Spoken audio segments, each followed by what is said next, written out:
Bihar voter പട്ടികയിൽ നിന്നും വോട്ടർമാരെ കൂട്ടമായി ഒഴിവാക്കിയതിൽ ഇടപെടുമെന്ന് സുപ്രീം കോടതി. വോട്ടർ പട്ടിക തീവ്ര പരിഷ്കരണത്തിൽ സുപ്രീം കോടതി വിശദമായ വാദം കേൾക്കും.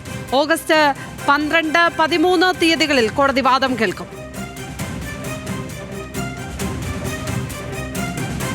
ഷപ്നയാണ് ചേരുന്നത് വിവരങ്ങളുമായി ലീഗൽ ഡെസ്കിൽ നിന്ന്. ഷപ്ന, ഈ ബീഹാർ വോട്ടർ പട്ടികയിൽ നിന്ന് വോട്ടർമാരെ ഒഴിവാക്കിയ വിഷയത്തിൽ ഇടപെടും എന്ന് സുപ്രീം കോടതി അറിയിച്ചിരിക്കുകയാണ്. എന്തൊക്കെയാണ് കോടതിയുടെ തുടർ നീക്കങ്ങൾ എന്നാണ് മനസ്സിലാക്കുന്നത്? ലക്ഷ്മി, ജസ്റ്റിസ് സൂര്യകാന്ത് അധ്യക്ഷനായ ബെഞ്ചാണ് ഈ ഹർജി പരിഗണിച്ചത്. അതിനുശേഷമാണ് ഓഗസ്റ്റ് 12, 13 തീയതികളിൽ വിശദമായ വാദം കേൾക്കും എന്ന് കോടതി വ്യക്തമാക്കിയിട്ടുള്ളത്.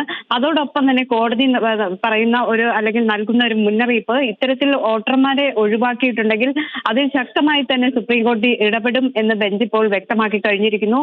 ബീഹാറിലെ തീവ്ര വോട്ടർ പട്ടിക പുതുക്കൽ നടപടികളിൽ 65 ലക്ഷം ആളുകൾ ഒഴിവാക്കപ്പെടും എന്നതായിരുന്നു ആശങ്ക. അത് ഇത്തരത്തിൽ ഈ രേഖകൾ ആധികാരിക രേഖയായി ആധാർ കാർഡും വോട്ടർ ഐഡിയും സ്വീകരിക്കണം എന്ന് സുപ്രീം കോടതി നേരത്തെ തന്നെ വ്യക്തമാക്കിയിരുന്നു. ഈ രണ്ട് രേഖകളും സ്വീകരിക്കാൻ കഴിയില്ല എന്നായിരുന്നു തെരഞ്ഞെടുപ്പ് കമ്മീഷന്റെ നിലപാട്. ഇത് കോടതി നേരത്തെ കഴിഞ്ഞ ദിവസം തന്നെ വിമർശനത്തോടെ തള്ളുകയും ചെയ്തിരുന്നു. കരട് വോട്ടർ പട്ടിക പ്രസിദ്ധീകരിക്കാൻ കോടതി അനുമതി നൽകുകയും ചെയ്തിരുന്നു. വോട്ടർ പട്ടികയിൽ കൂട്ടായ ഒഴിവാക്കലല്ല ചേർക്കലാണ് വേണ്ടത് എന്ന് കഴിഞ്ഞ ദിവസം ഹർജി പരിഗണിക്കുന്ന വേളയിൽ തന്നെ ബെഞ്ച് വ്യക്തമാക്കിയതാണ്. ഏതായാലും ഇതിൽ വിശദമായ വാദം ഈ ഓഗസ്റ്റ് 12, 13 തീയതികളിൽ നടക്കും. ഏതെങ്കിലും തരത്തിൽ ഒഴിവാക്കൽ ഉണ്ടെങ്കിൽ അതിൽ സുപ്രീം കോടതി ഇടപെടും എന്നിപ്പോൾ വ്യക്തമാക്കിയിരിക്കുന്നു.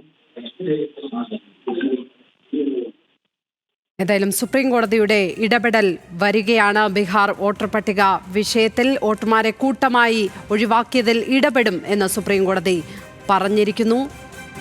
ഓഗസ്റ്റ് 12, 13 തീയതികളിലായിരിക്കും കോടതി വിശദമായി വാദം കേൾക്കുക. ഇതിൽ തെരഞ്ഞെടുപ്പ് കമ്മീഷണർ കോടതിയെ അറിയിച്ചിരിക്കുന്ന കാര്യങ്ങൾ എന്തൊക്കെയാണ്? മറ്റെന്തെങ്കിലും തരത്തിലുള്ള ഇടപെടലുകൾ, വാദങ്ങൾ ഈ കേസിൽ നടക്കുന്നുണ്ടോ? രശ്മി, ഇന്നിപ്പോൾ അത്തരത്തിൽ വിശദമായ വാദങ്ങൾ നടന്നിരുന്നില്ല. ഈ കഴിഞ്ഞ ദിവസം ഈ ഹർജി കോടതി പരിഗണിച്ചിരുന്നു. അപ്പോഴാണ് ആധികാരിക രേഖയായി ആധാർ കാർഡും വോട്ടർ ഐഡിയും സ്വീകരിക്കണം എന്നൊരു നിലപാട് കോടതി വ്യക്തമാക്കിയിരുന്നത്. രണ്ട് രേഖകളും ഒഴിവാക്കണമെന്ന് പറയുന്നതിന്റെ യുക്തി എന്താണ് എന്നും കോടതി ചോദിച്ചിരുന്നു. ബീഹാർ വോട്ടർ പട്ടിക പുതുക്കൽ നടപടികൾ ഏകപക്ഷീയമാണെന്നും ഭരണഘടനാ വിരുദ്ധമാണ് എന്നും ചൂണ്ടിക്കാണിച്ചാണ് ഇന്ത്യ മുന്നണി അടക്കമുള്ള രാഷ്ട്രീയ പാർട്ടികളും അതോടൊപ്പം തന്നെ സന്നദ്ധ സംഘടനകളും ഹർജി നൽകിയിട്ടുള്ളത്. നിരവധി ഹർജികൾ ഈ വിഷയവുമായി ബന്ധപ്പെട്ട് ഇപ്പോൾ കോടതിയുടെ പരിഗണനയിൽ എത്തുകയും ചെയ്തു.